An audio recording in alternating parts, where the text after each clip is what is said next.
کہیں وہ ڈیفیٹ کھا جاتے، غلطی کر جاتے تو آج ان کا وہی حال ہوتا کہ 10 خود مولانا جرجیز کے مسجد میں لگے ہوئے 10 مائک میں سے 8 مائک اتروا دیے گئے اور جرجیز صاحب کچھ نہیں کر پائے.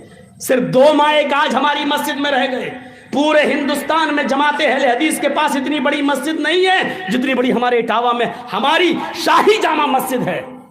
اتنی بڑی مسجد، 10 مسجدوں سے 10 مائک ہٹا کر صرف 2 رہ گئے اور ان 2 مائک کی آواز بھی اتنی سلو کر دی گئی جو صرف مسجد کے اندر تک رہ سکتی ہے، باہر نہیں نکل سکتی ہے.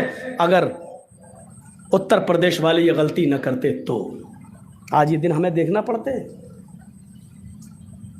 یہ ہوگا اور کوئی بات نہیں، ان چیزوں سے گھبرانا بھی نہیں چاہیے. فَإِنَّ مَعَ الْعُسْرِ يُسْرًا، آج پریشانی ہے کل آسانی آئے گی، کل انشاءاللہ آسانی ہوگی. پیچھے مڑ کے نہیں دیکھنا چاہیے، جو ہوا وہ ہوا.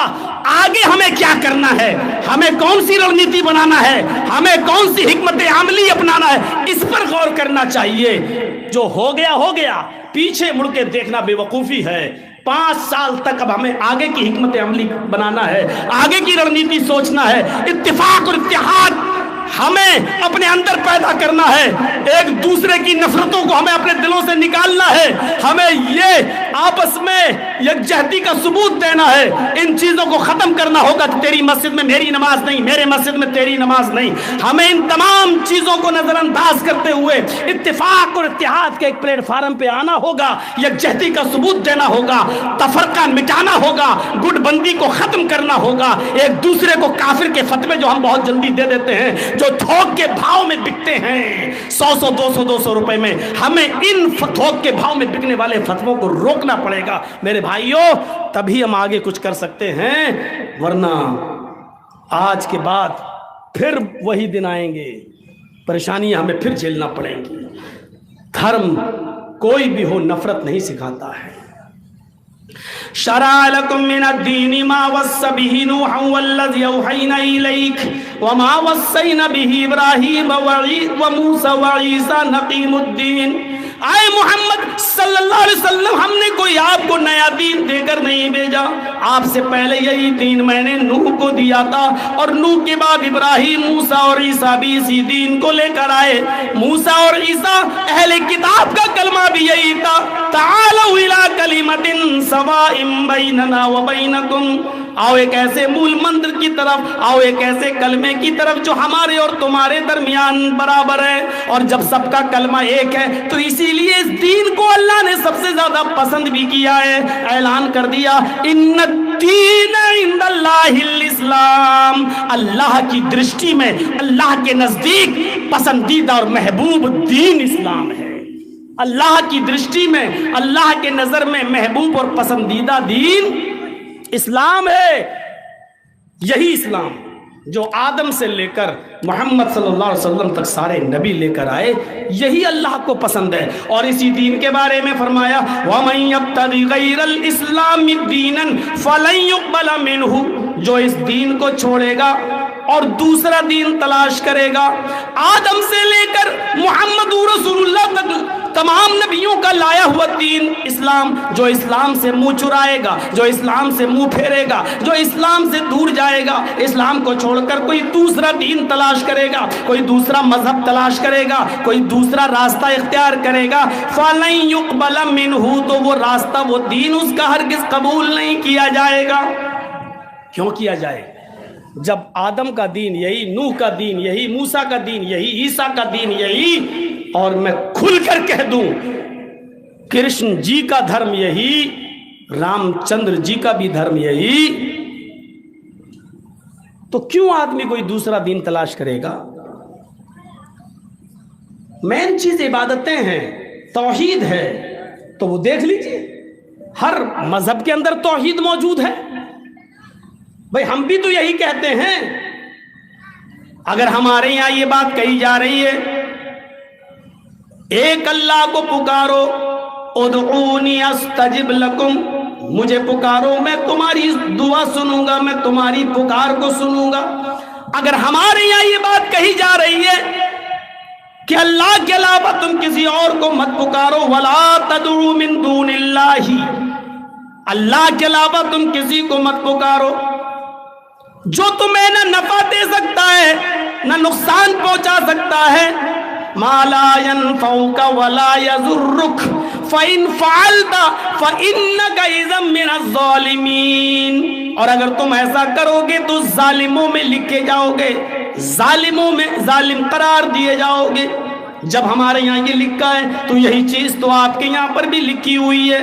یچتیو یو پمم نستسما دیوی شوری ریشا، جو کچھ بھی مانگ رہا ہے اس سے مانگو. 2 بار یچتی یو پمم، جو کچھ بھی مانگنا اس سے مانگو، وہی دینے والا ہے. نستسما دیوی شوری ریشا، نستسما دیوی شو، کوئی بھی دیوی دیوتا نہیں ہے اس کے اترکت، اس کے علاوہ ری رشا تمہیں کچھ بھی دے سکے. یہی بات تو آپ کے یہاں پر بھی تو کہی جا رہی ہے. جب یہی بات آپ کے یہاں کہی جا رہی ہے، یہی بات ہمارے یہاں کہی جا رہی ہے، تو پھر نفرتیں کیسی، پھر ایک دوسرے سے گھرنا کیسی، پھر ایک دوسرے کے اوپر اتیاچار کیسا، پھر ایک دوسرے کے اوپر ظلم اور زیادتی کیسی. میرے بھائیوں، اس کو سمجھنے کی ضرورت ہے. توحید سے ہمیں اپنا رشتہ جوڑنا پڑے گا. توحید وہ کنیکشن ہے جو ہمیں اللہ سے جوڑتا ہے. جب ساری دنیا ہماری مخالفت کرتی ہو اور کوئی ہمیں امید کی کرن نہ دکھائی دیتی ہو کہیں ہماری تعاون کی، ہماری امداد کی، تو وہاں بندے کا تعلق صرف رب سے جڑتا ہے.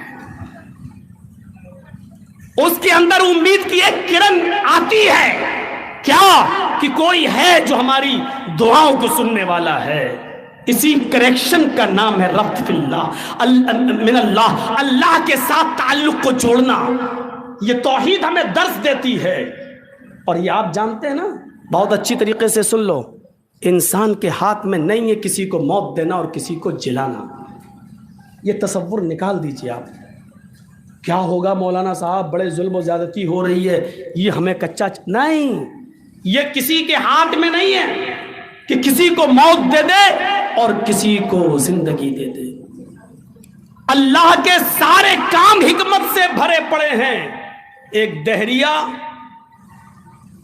ایک آم کے درخت کے نیچے لیٹا ہوا سو رہا تھا، اللہ نہیں مانتا تھا، اور آم کا پیڑ دیکھتے ہوئے اس کی نظر زمین کے اوپر پڑ گئی تو کیا دیکھتا ہے کہ کھیت میں تربوز لگے ہوئے ہیں. تو اس نے کہا کہ دیکھو اللہ بھی کتنا بڑا بے وقوف اور پاگل ہے، جو بڑا پھل ہے اس کو پیڑ پہ لٹکانا چاہیے تاکہ کوئی چوری نہ کر لے جائے. تو بڑا پھل تو یہاں لگا دیا زمین پر تربوز، اور جو چھوٹا پھل ہے آم وہ پیڑ پہ لٹکا دیا. جبکہ حفاظت بڑے پھل کی کرنا چاہیے تھی اور کر رہا چھوٹے پھل کی. تربوز تو کوئی بھی اٹھا کے لے جا سکتا ہے، تو تربوز کو پیڑ پہ ہونا چاہیے تھا اور آم کو زمین پر. اب دہریا تھا، ابھی تھوڑی دیر لیٹا تھا کہ آنکھ کھلی، ہوا چلی، اچانک ایک آم ٹوٹ کر اس کی ناک پہ گرا. اب اس کی کھوپڑی ٹھکانے آ گئی. نہیں، اللہ نے بالکل ٹھیک ہی کیا ہے. اگر اس پیڑ پر تربوز لگا ہوتا اور اگر یہ ٹوٹ کر گرتا تو نہ میری ناک بچتی نہ دانت بچتا، دونوں ٹوٹتا. تو کھوپڑی بالکل ٹھکانے آ گئی اس کی. وہ سمجھ گیا کہ اللہ کا ہر کام حکمت سے بھرا پڑا ہے. انشاءاللہ ان لوگوں کی کھوپڑی میں بہت جلدی یہ بات آئے گی کہ ہم کس کو ٹارگٹ بنا رہے ہیں کس کو نہیں. کیونکہ اتہاس اور تاریخ گواہ ہے حکومت اور سلطنتیں کفر کی بنیادوں پر تو چلی ہیں لیکن ظلم اور زیادتی کی بنیادوں پر زیادہ دن نہیں ٹک سکی ہیں. نہ نمرود کی ٹک سکی، نہ فرعون کی ٹک سکی، نہ ہٹلر کی ٹک سکی. یہ تاریخ گواہ ہے اس بات پر، اتہاس گواہ ہے اس بات پر.